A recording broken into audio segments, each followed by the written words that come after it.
Hello, कक्षा 11वीं अर्थशास्त्र में आज हम लोग अध्याय 8 समंकों का बिंदु रेखी प्रदर्शन पढ़ेंगे।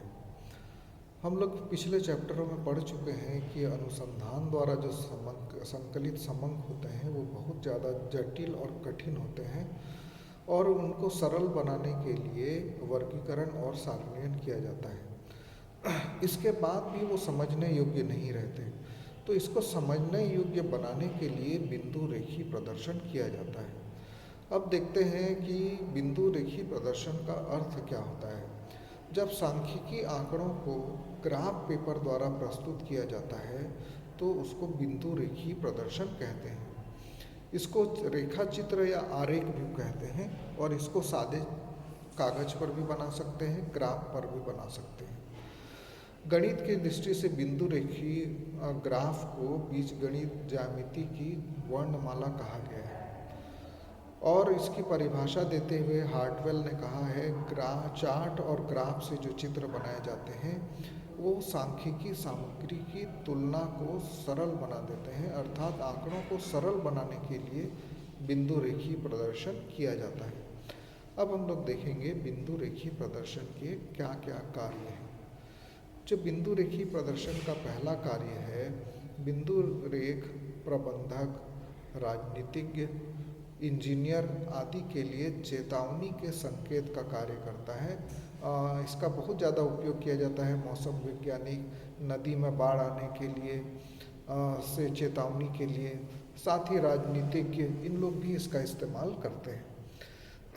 दूसरा है बिंदु रेख विश्लेषक के अनुसंधान से संबंधित सामान्य विधि, गणना तथा नियोजन में मार्गदर्शन करते हैं।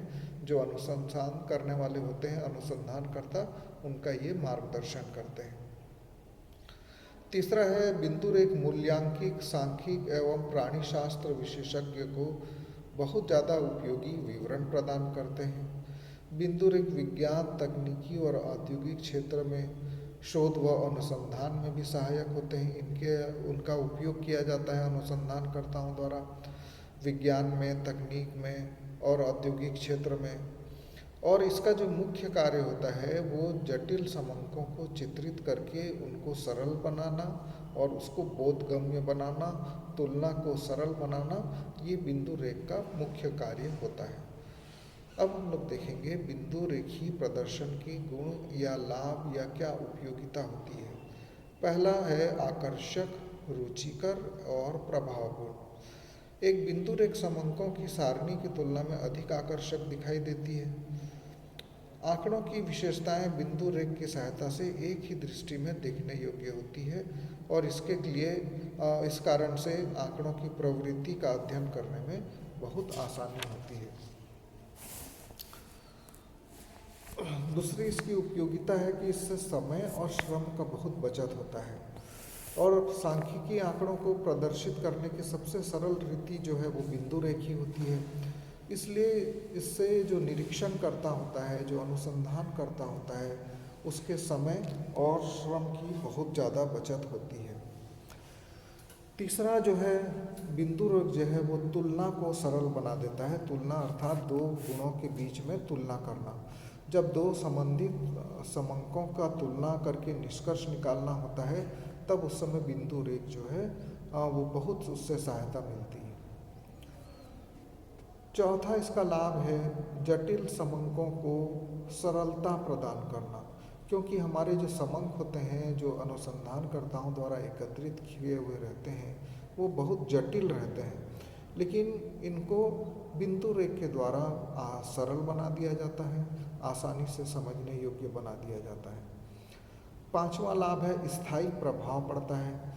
अधिक समय तक समंकों को याद हम लोग नहीं रख सकते क्योंकि आंकड़े होते हैं, लेकिन बिंदु रेख की सहायता से जब कुछ विशेषताओं को प्रस्तुत किया जाता है तो चित्र जो है हमारे मस्तिष्क में जल्दी बैठ जाते हैं और लंबे समय तक याद रहते हैं। छठवां लाभ है गणितीय ज्ञान को टालना। बिंदु रेख से समंकों को प्रस्तुत किए जाने से समंकों की विशेषताओं और निष्कर्षों को समझने के लिए विशेष गणितीय ज्ञान की आवश्यकता नहीं होती, वो देखने से ही समझ में आ जाता है। जैसा कि पहले भी मैंने बताया है कि ये सरल होता है तो इसको देखने से समझ जाते हैं। सातवां लाभ है सहसंबंध का अनुमान लगाना। बिंदु रेख की सहायता से बहुत कुछ सीमा तक दो चरों के बीच में संबंधों को हम लोग पता लगा सकते हैं। कुछ सांख्यिकी मापों को निश्चित करने में भी सहायक होते हैं, जैसे कि भूइष्ठक, मध्यिका, चतुर्थक, इसका ज्ञान सरलता से हो जाता है। नौवां है आवृत्ति बंटन के प्रदर्शन में सहायक। बिंदु रेखी प्रदर्शन के द्वारा आवृत्ति बंटन के बारे में जानकारी प्राप्त की जा सकती है कि वे सामान्य हैं कि असामान्य हैं। और इसके अलावा 10वां लाभ है उच्चावचनों में हुए परिवर्तनों का ज्ञान। बिंदु रेख की सहायता से जीवन निर्वाह स्तर के उच्चावचन, चक्रीय और मौसमी परिवर्तन का अध्ययन भी सुगमतापूर्वक किया जा सकता है। तो इस प्रकार से देखेंगे तो बिंदु रेख के द्वारा आंकड़ों को न केवल सरल बनाया जाता है, बोधगम्य बनाया जाता है, बहुत सारी जानकारियाँ हमको देखने से मिल जाती हैं। तो इस प्रकार बिंदु रेख जो है बहुत ही लाभदायक सिद्ध होता है। अगले वीडियो में हम लोग बिंदु रेखीय प्रदर्शन के दोष भी देखेंगे और बिंदु रेख बनाने के नियमों का भी अध्ययन करेंगे।